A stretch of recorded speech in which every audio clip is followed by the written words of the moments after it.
The atrocities of the Saudi-led coalition in Yemen are gradually gaining international attention. The United Nations, in a report, has accused the coalition, which is led by Saudi Arabia and the United Arab Emirates, of actions that it says could amount to war crimes.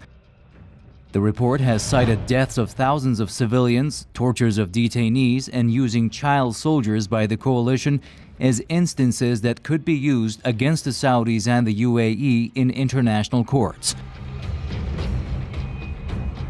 Individuals in the government of Yemen and the coalition, including Saudi Arabia and the United Arab Emirates, may have conducted attacks in violation of the principles of distinction, proportionality, and/or precautions, which may amount to war crimes, and also acts that may amount to war crimes, including cruel treatment, torture, outrages upon personal dignity, rape, and conscripting or enlisting children under the age of 15, or using them to participate actively in hostilities. The UN investigation also found that the coalition had done little to avoid civilian casualties in its intense airstrikes on Yemen. Airstrikes that it says have largely targeted residential areas, markets, funerals, weddings, jails, boats, and medical facilities. To anyone watching, the evidence of war crimes is very obvious. For the past 3 years, they've done nothing except strike homes, factories, fishermen, and schools, just about everything, full of civilians.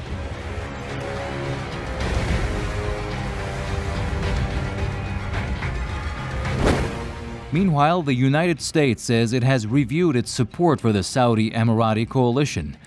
U.S. Defense Secretary Jim Mattis says America's support for the Saudi-led coalition in Yemen is not unconditional. Mattis has also urged the coalition to do everything possible to avoid civilian casualties.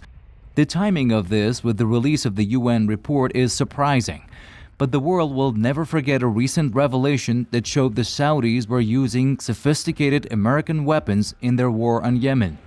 In the latest instance of this that occurred earlier this month, an attack on a school bus that involved American weaponry left 40 children dead.